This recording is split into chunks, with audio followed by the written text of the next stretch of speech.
आजचा आपला प्रोग्राम आहे create a student structure with roll number name accept the details of one student and write the function to display the details.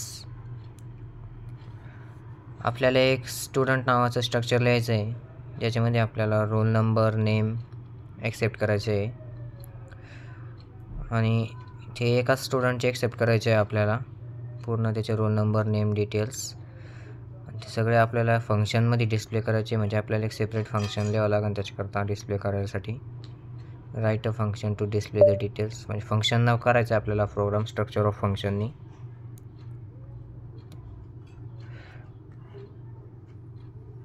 फंक्शनचा use करून आपण त्याला display करणार आहे. मग आपण आता सुरुवात करूया.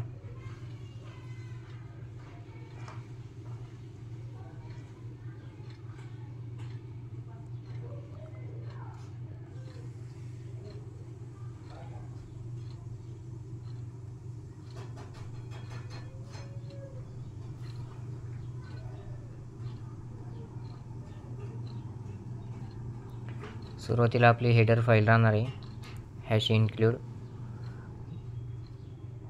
stdio.h. खाली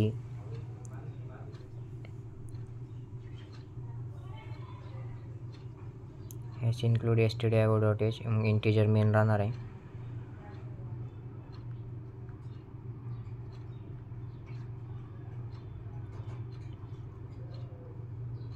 इंटिजर मेन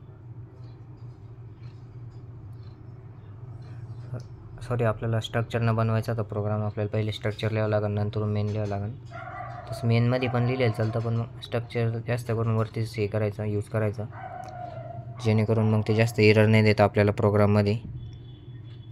मग स्ट्रक्ट डिफाईन करता का आपल्याकडे कीवर्ड आहे स्ट्रक्ट स्टुडंट. त्याच्यामध्ये आपण आता व्हेरिएबल घेऊ त्याचेवाले. रोल नंबर आपला इंटिजरमध्ये राहणार आहे आणि नेम आपलं कॅरेक्टरमध्ये राहणार आहे character array. Integer roll number semicolon. Character ॲरेमध्ये आपलं नेम राहणार आहे स्टुडंटचं. एकच स्टुडंट एक्सेप्ट करायचं आहे आपल्याला.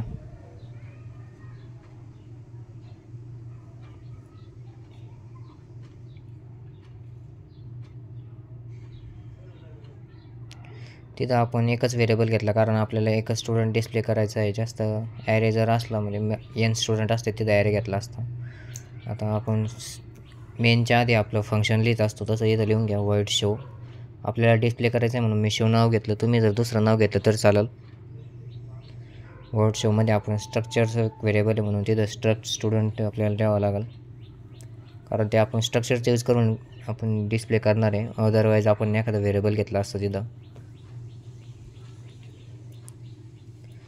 आता मेन चालू करू आपण. फंक्शन डिफाईन करताना शेवटला सेमिकोलॉन टाकायला विसरू नका फक्त. मेन नंतर जर तुम्ही फंक्शन डिस्प्ले करत असताना नाही टाकलं तर चालतं आहे. मग आता इंटिजर मेन.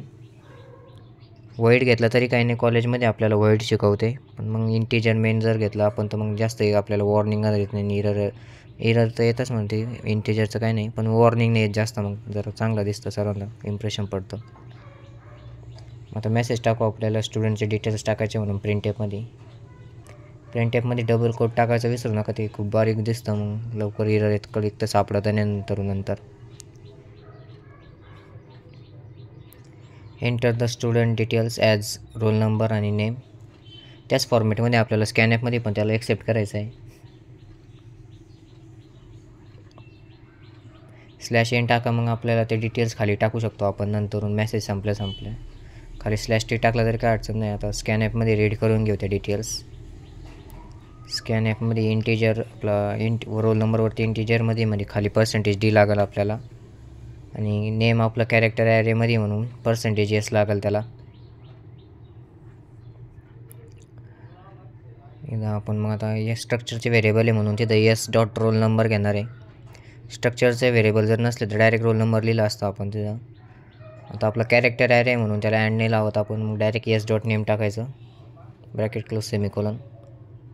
इथं आपले n व्हेरिएबल आपलं स्टुडंटचे डिटेल्स एक्सेप्ट झालेलं आहे. आता आपल्याला फंक्शनला पास करायचं आहे ते, मग तिथं शो नावाचं आपण फंक्शन घेतलं होतं त्याला पास करायचं आहे शो यस, कारण यस आपलं व्हेरिएबल आहे. सेमिकोलन टाका त्याला. इथं मग आता फंक्शन डायरेक्टच कॉपी केलं तर काही अडचण नाही, तुम्ही टाईप केलं तरी काही अडचण नाही. इथं डायरेक्ट व्हॉइड आपण हे टाकून दिलं. तिथं स्ट्रक्चरचा आपला जो व्हेरिएबल तो टाकावा लागेल फक्त आपल्याला. पण तिथं एस डिफाईन केलं तर मग तिथं एस लागेल. सेमिकोलन कट करून टाका. मेन संपल्यानंतर सेमिकोलन नाही लागत तिथं फंक्शन डिफाईनला. फंक्शनचं ब्रॅकेट टाकून घ्या पहिले, क्लोज करली ओपन करली. ब्रॅकेट शक्यतो पहिलेच टाकून घ्यायची, कारण नंतरून मग आपल्याला कळत नाही कोणतं ब्रॅकेट क्लोज झालं. प्रिंट एफमध्ये आपण एक मेसेज टाईप करू, आपल्याला जस्ट डिस्प्ले करायचं आहे ते.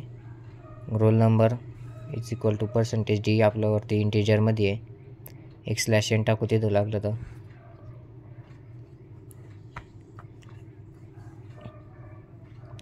वरती आपण आता प्रिंट एफ आहे मग अँड यूज करायची गरज नाही आपल्याला. Direct yes dot roll number टाकलं तरी चालेल.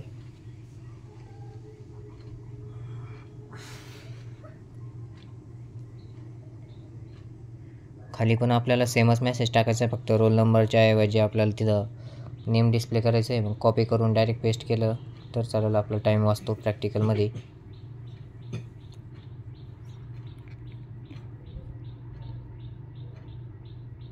रोल नंबर खोडून फक्त तिथं नेम नाव करा.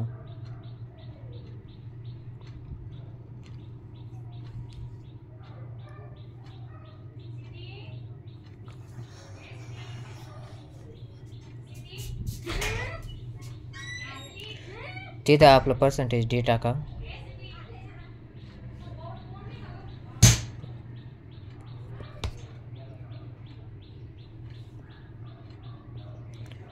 नंतर प्रोग्राम सेव्ह करून रन करा.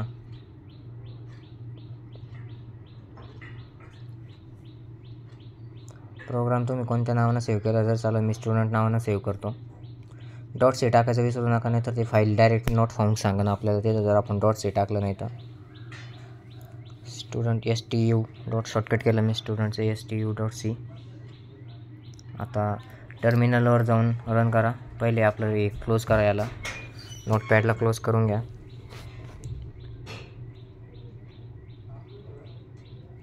ccstu.c न रन करायचा प्रोग्राम. सॉरी, आपण %d टाकलं वाटतं तिथं. नेम आपला कॅरेक्टर ॲरेमध्ये आपल्याला तिथं %s टाकावं लागणार आहे.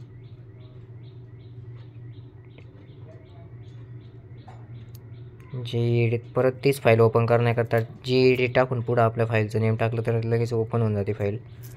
इथं आपल्या 17 नंबरच्या लाईनला त्याने यस टाकायला लावलं होतं, आपला कॅरेक्टर ॲरे होता म्हणून. तिथं %s टाकून परत सेव्ह करा, ओपन करा. असे Ctrl+Z दाबून परत रन करा CC ना प्रोग्राम आपला. एकदा क्लिअर करून घेतो मी, तुम्हाला नीट दिसेल मग. CC ना प्रोग्राम हे आपल्याला एक पण वॉर्निंग आलेली नाही. आता जर व्हॉइड टाकलं असतं तर आपल्याला तिथं 1-2 वॉर्निंग आल्या असत्या. रोल नंबर नेम फॉर्मॅटमध्ये टाकायचा आहे. आता मी रोल नंबर टाकला 10, नेम टाकलं पार्थ,